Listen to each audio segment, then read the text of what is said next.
let's have a look at what that fascist Trump said now, the peace-loving fascist pig. We must demand the immediate negotiation of a... Johnny, surely with the internet today, we all must be getting smarter and things must be getting easier, surely. Well, I suppose when you put it like that, I suppose.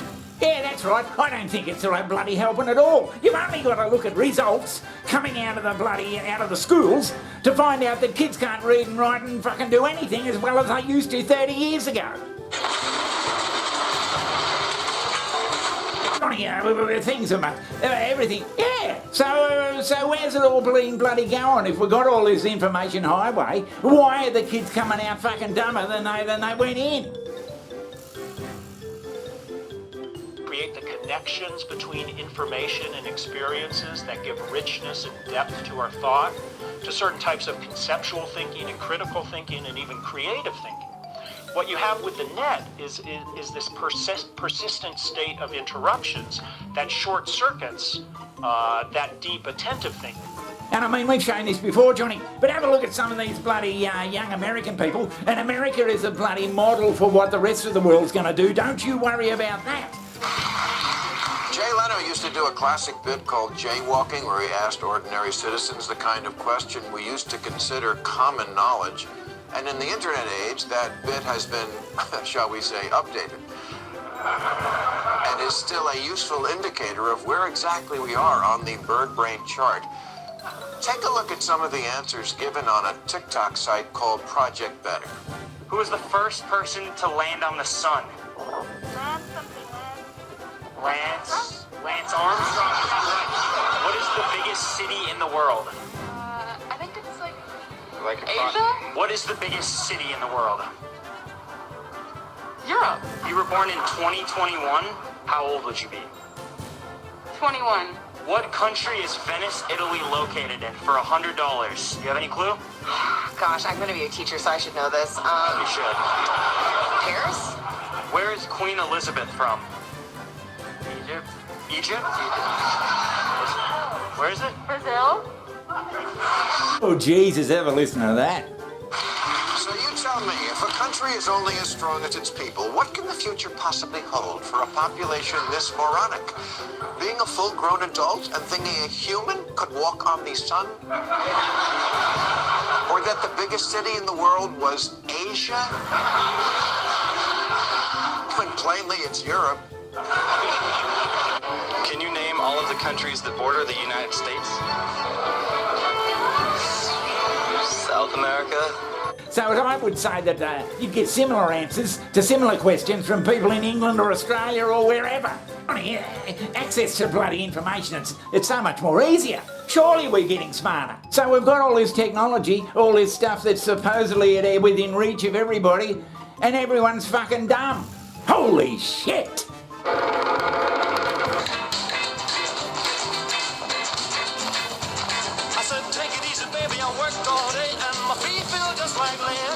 And Johnny the Ask Johnny channel, we've discussed this before, that people are just, society generally is just letting things happen along, and we'll just go along as long as we're left alone and we're happy. Norwegian playwright Henrik Ibsen called our finest treasure, as the heroic cry of "give me liberty or give me death" has been replaced by what Aldous Huxley referred to as the cry, "give me television and hamburgers, but don't bother me with the responsibilities of liberty." Instead of cherishing our liberties, many of us are willing to forego them for the mere promise of a bit more safety, security, material gain, or ease of life.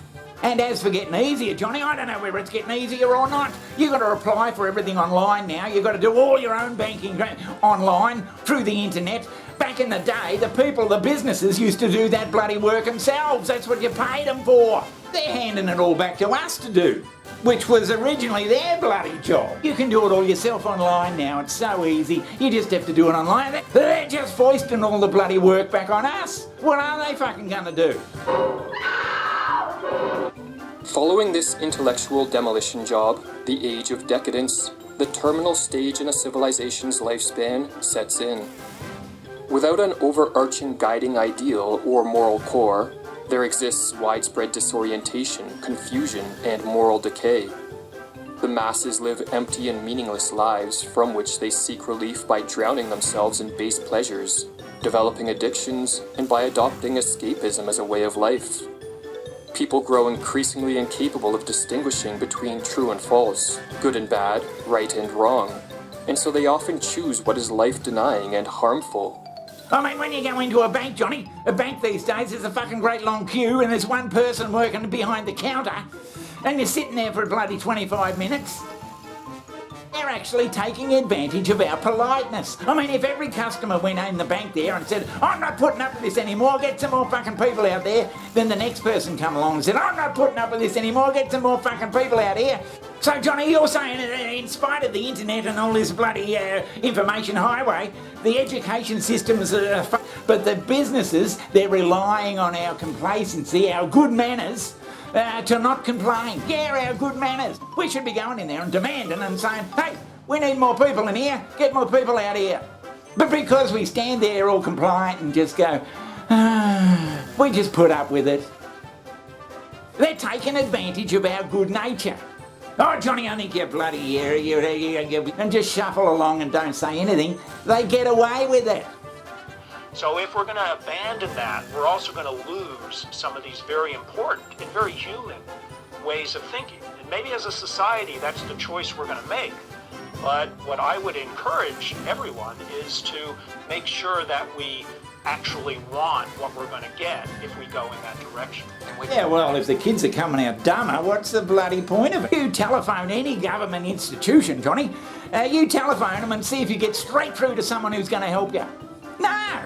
You put on hold for a fucking hour or whatever and you got to press button 2 and do Christ knows what and wait and there's music and there's ads and all sorts of shit. Do you think that's an improvement? Johnny, are you saying that we should go back to using bloody pens and big logbooks and all that sort of bullshit? Is that what you're suggesting? So we're going to do all our payments, all our banking, all our application forms, all our bookings for bloody whatever, all that, we're all going to do it ourselves. Jesus Christ! What sort of a bloody great business model is that? The general public will do all the fucking work. Yeah, that's true. When the things fuck up and they need help, they got to be put on hold for 2 hours. 2 hours. Oh, Jesus.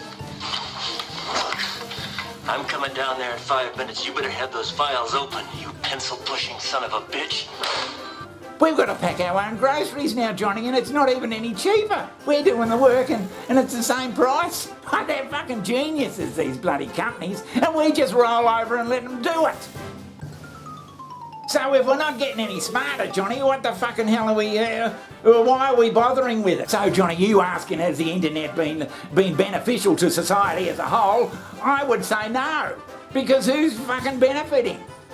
It's like, I know that fucking asshole. He didn't tip me. Has everybody out there got a lot more money? We're all rolling in dough. That's bloody great. Has everybody out there got brainier kids? I don't think so. Has everybody out there, they've all got to do their own bloody applications and all their own fucking paperwork online. You think that's easier, do you? I don't. Hell, Johnny, it's been a bloody great interview as usual. Thanks very much.